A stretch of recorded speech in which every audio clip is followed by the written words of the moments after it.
gonna yell for him. Not yet.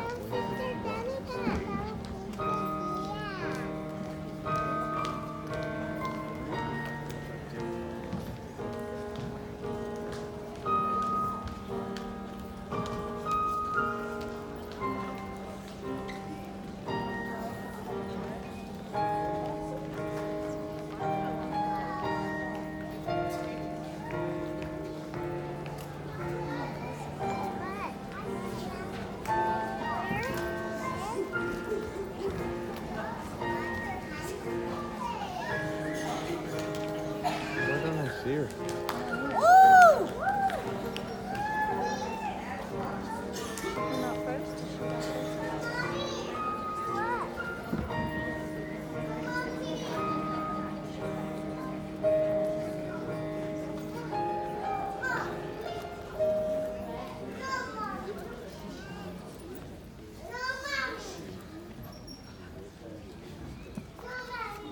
Graduates, please be seated.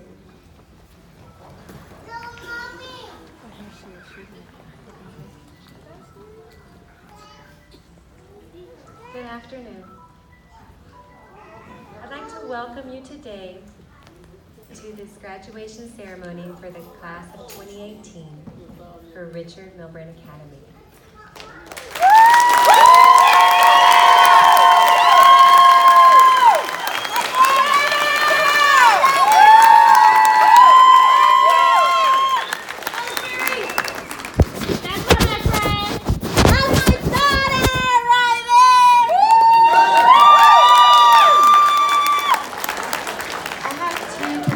Graduates I would like to call to the stage. While I do this, welcome. Diana and Alicia, can you please come to the front? I'm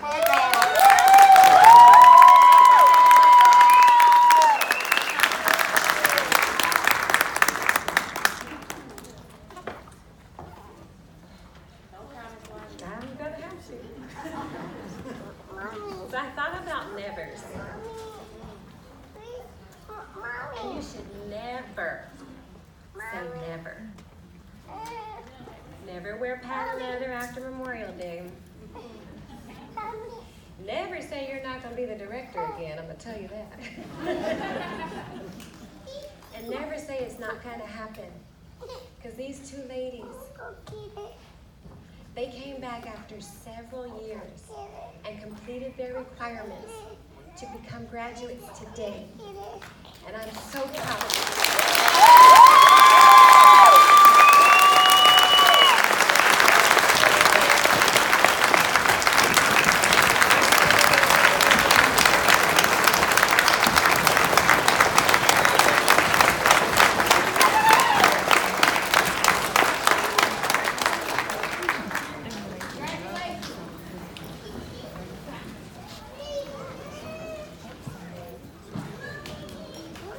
This is going to be a long one, isn't it?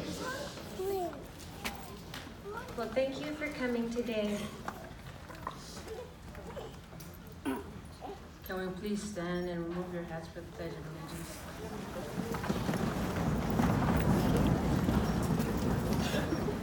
I pledge allegiance to the flag of the United States of America and to the republic for which it stands, one nation, under God, indivisible, with liberty and justice for all. Thank you. You may be seated. AJ, congratulations! You did it!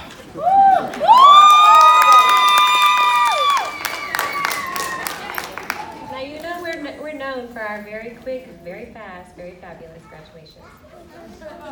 And when our office called our guest speaker's office to get all the background information, the biography for our guest speaker, he said that's not necessary. And then I thought about it, that's not necessary. Many of our graduates are here today because of our guest speaker. And if it's even just the thought of having to go to our guest speaker, he is our judge. He is our judge for our students in this town. And when I moved here, I thought, wow, he's very rude. But I love his tactics, and I believe we've gotten a lot of graduates. Please welcome to the stage the Honorable Judge Hobos.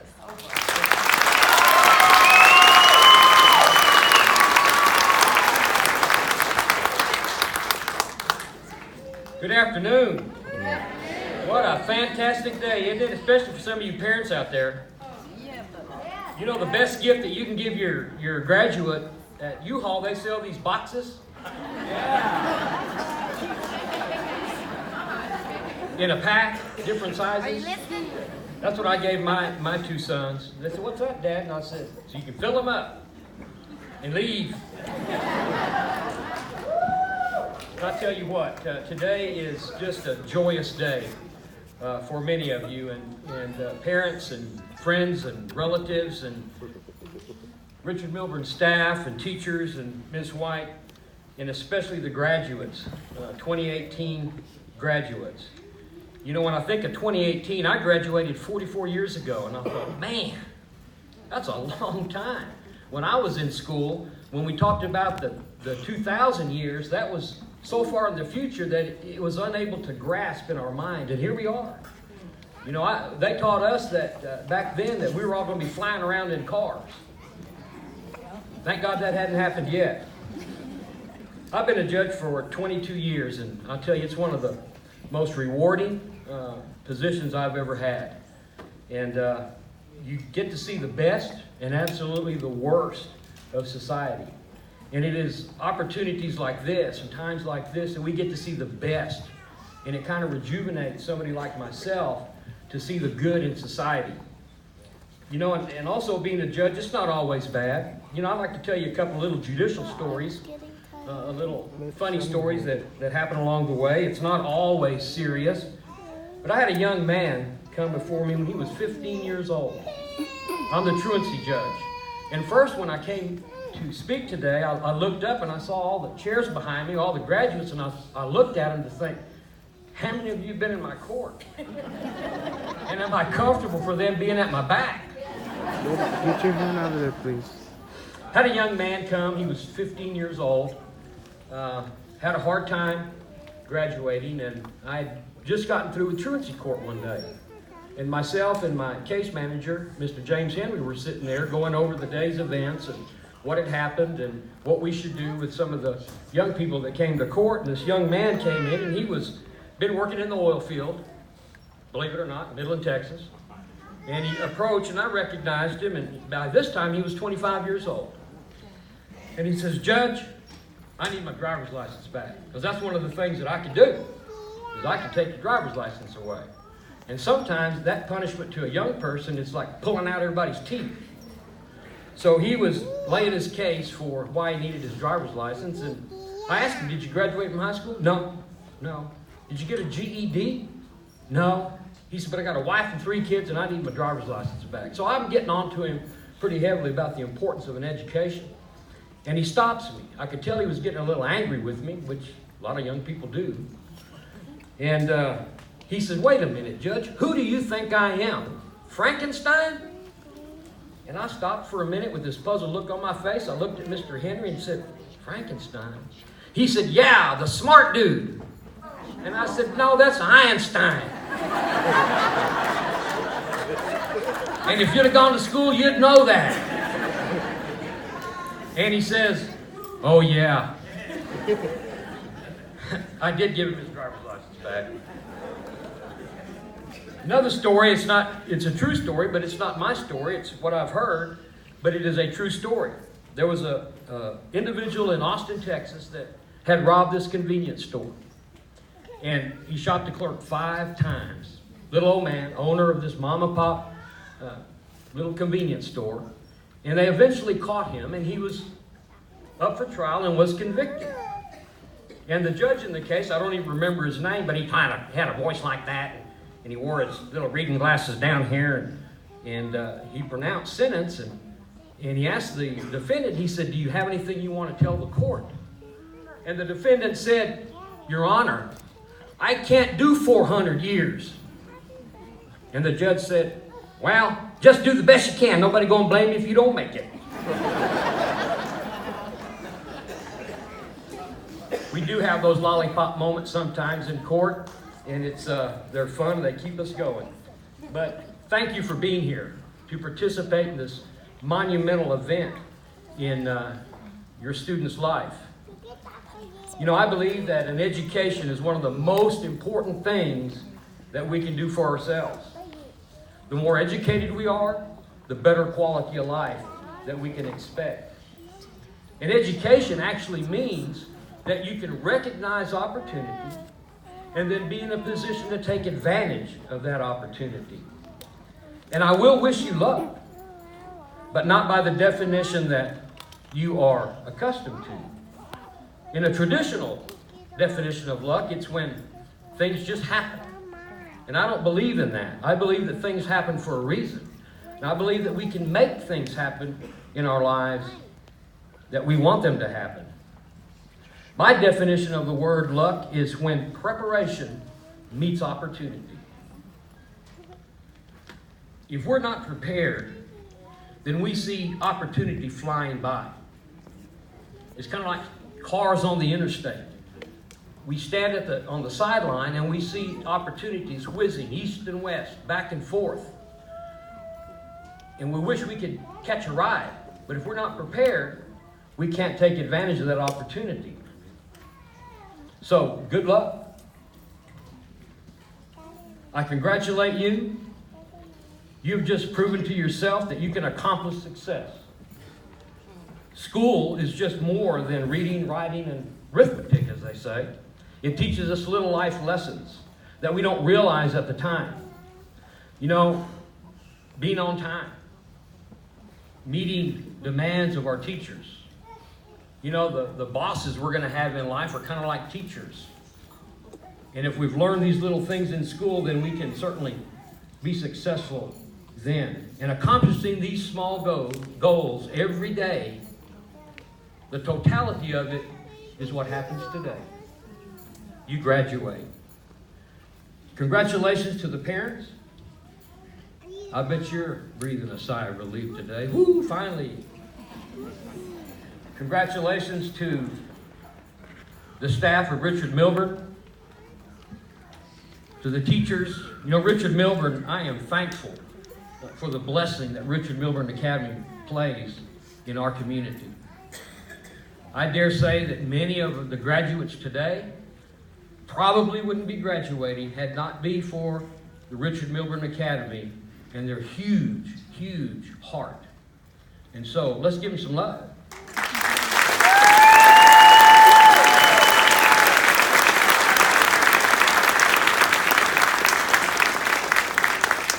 To all of you, parents, mentors, Richard Milburn Academy, the teachers, those of you who had to push and pull for this day, I say a job well done.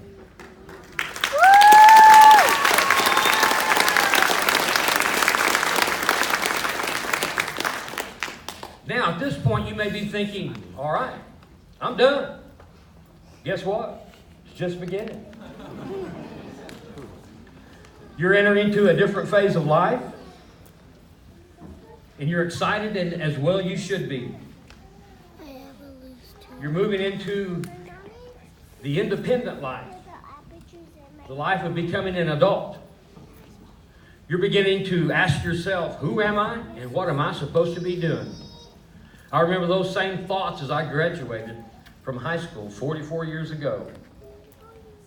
Well, as you move into that new life and that new role, trying to figure out who you are and what you want to be when you grow up, I think there's some principles that will help set the stage for you to accomplish that, be successful.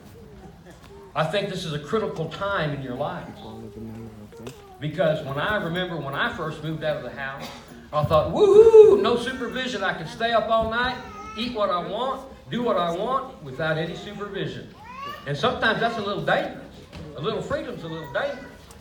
So, stay close to home right now. Don't get too far. So I encourage you to set some principles and standards in your life, to set goals, to be in the company of positive influences, and mentors and role models. You have to seek those people out. Now, generally speaking, the negative influences in life will seek you out. And so keep your eyes wide open and look for those and run like heck when you see them. Amen. Require that those people that you associate with come to your standards and your principles. Never lower your standards to go along with the others. Make them come up to yours. And if they won't, abandon them quickly. I know that you have dreams, wishes, hopes, and many times faith. But it's not enough just to have those. We all have those. The difference between success and failure in your hopes and dreams is the action plan behind those. Dreams, wishes, hopes, and faith all require an action plan. You know, for example, if you go sit on the interstate and you pray to God, please don't let a car hit me, what's going to happen? You're going to get hit. And then you're going to jump up and say, well, wait a minute, I had faith that you were going to make sure that a car didn't hit me. And God said, well, that's good, but I already gave you the tools. I gave you eyes to see the car coming. I gave you ears to hear it. And I gave you legs to get up and get out of the way. Right? And you've got to use those. Those require an action plan. You have to answer the question, what do I want and how hard am I willing to work for it? What am I willing to sacrifice for that ultimate goal? By setting goals, you're setting a direction. And if you follow that goal, all the negative influences, you can push them aside. If it's positive to reach your goal, embrace them. If it's negative to embrace your goal, abandon them as quickly as you can. Remember, you're transitioning to a young adult. You're now going to be responsible for the decisions that you make. And remember, choices have consequences.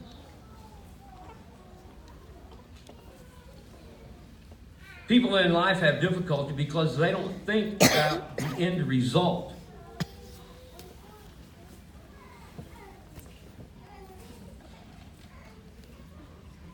Of their actions. They simply make a decision and go on without thinking about the processes.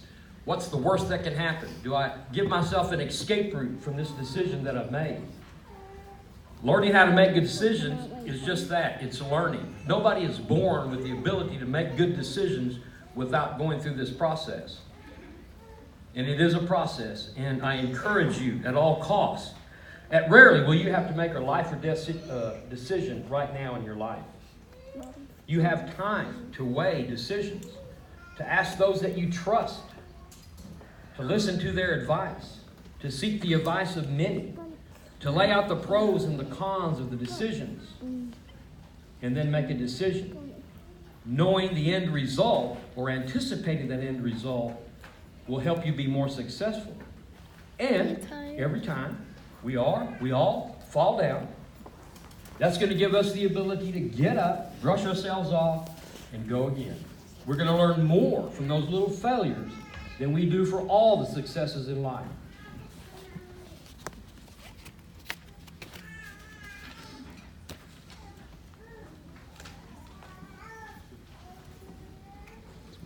Now, I also have a very strong belief about as you go into your new role as a young adult, about our roles as citizens. I believe that we have an obligation, every individual, to make the world a better place. You know, what we've been given in our society, what we call America, the United States of America, is a gift. Do we have any members of the military here, former, present? If you would, please stand just for a minute.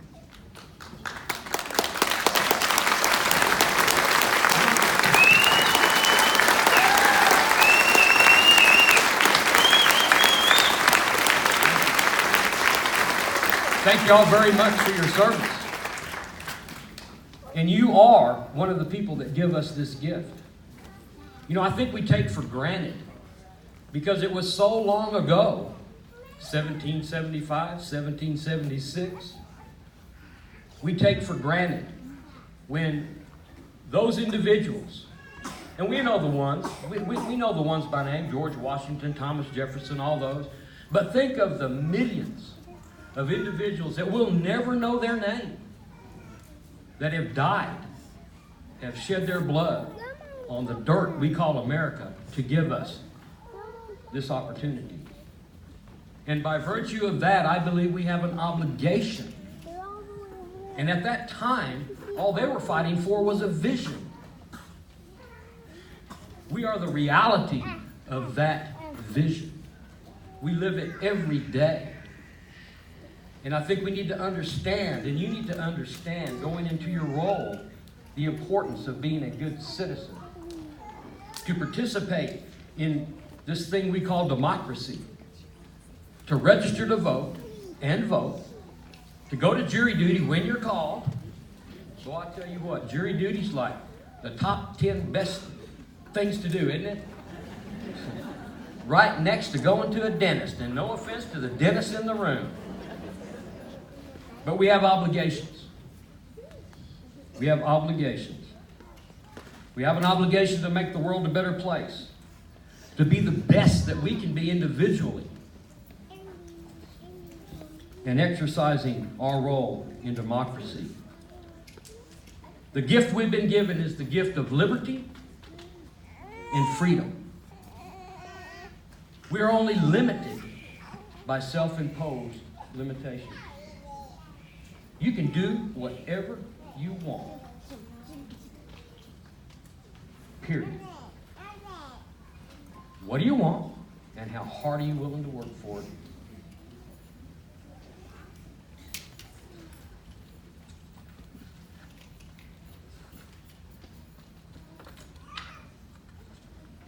Here's my other stuff. So, please carry that with you. I'm going to give you 10 little things. And let me tell you this first. I found this, and I don't know where I found it, but I wrote it down, and I've had it. I keep it at my desk. A dream written down with a date becomes a goal. A goal broken down into steps becomes a plan. A plan backed by action becomes reality. And there's 10 things that I know I've learned, and probably your parents have tried to teach you, and some of your teachers have. 10 things that require very little talent, but that will get you 100% respect and are components of successful individuals. Number 1, being on time. I think if you're not 10 minutes early, you're already late. Your work ethic. What you put into it. The effort that you make. You know, I say this little thing in court. And I learned this late in life. My dad had an absolutely impeccable work ethic. He worked all the time. Sometimes I was glad, because when I got in trouble at school, it took him a long time to get home before Mom told him. And by then he was so tired, he really didn't want to hear about it. Whew, thank you. But the effort and the work ethic that you put in. So I tell this little story about being a paper clipper picker-upper. That sounds like a real menial task, doesn't it? But you know, I believe that if that's your role in life at the time, you ought to be the best paper clipper picker-upper in the world. Right? And at some point, somebody's going to recognize that you're on time, the work ethic that you have, and that you take your job seriously. Because somebody has to be a supervisor of the paper clipper picker-uppers. And when they see that, they're going to ask you to do that. And that's how you gain in life. You give 100% to the task at hand. Your body language. You know, that's important. People can tell your attitude and your effort, everything by your posture, your body language, the energy that you give when you're the paper clipper picker-upper, the attitude that you have, the passion that you have, and the ability to be coachable, to be teachable. In spite of what you think, young people, you don't know everything yet. You know, I thought when I turned 17 and graduated, I was the smartest guy that walked on 2 legs. We know that's not true. But being coachable, being teachable, doing extra, give more than you take. And finally, being prepared. Once again, an education is the most important thing we can do for ourselves, and it allows us to be prepared. Even if you have to do some education on your own, be prepared. And these 10 principles, coupled with being the best person you can be, the best citizen you can be, surrounding yourself with positive role models, and eliminating those negative, are going to help you be successful. God bless you. And by my definition of luck, good luck. Thank you.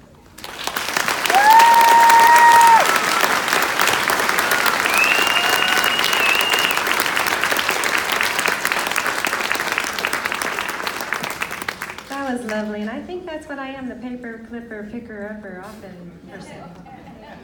Thank you very much.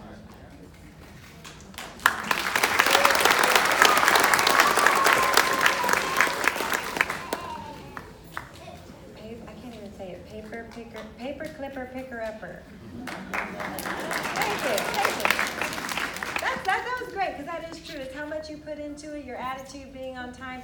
And these people on this stage, I've been doing this with them for a while. They've taught me, I've taught them. We're all the paper picker, get that just slipped out. I can't say it. But some paper clipper picker uppers were better than other paper clipper picker uppers, and they are the ones we are recognizing today as our top 5 graduates.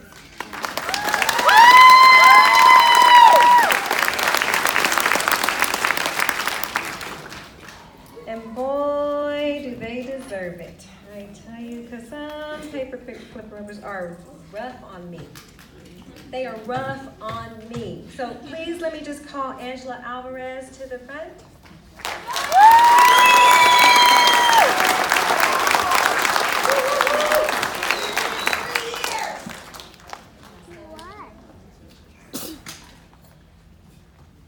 And Miss Siri Gully, Miss Sun Siri Gully.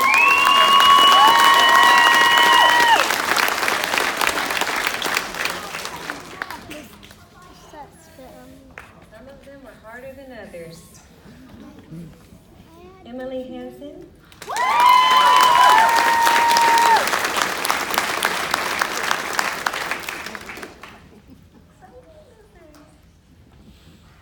Angela Odom.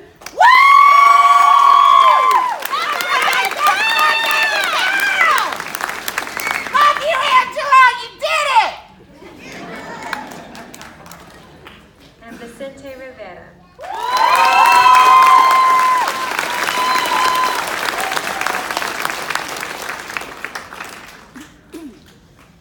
Now what's interesting about these 5 is they have given me a run for my money. If you belong to them and they belong to you, you can have them back now. Woo! Some of them since they were freshmen, some of them, oh my goodness, it's just been amazing. And we have a gift for every one of them who've tried really hard to do what they need to do.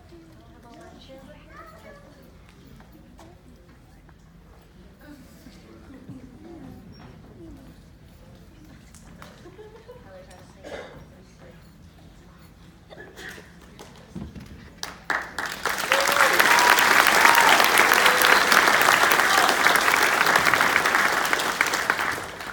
Now, luckily, we have done a lot of work with Midland College.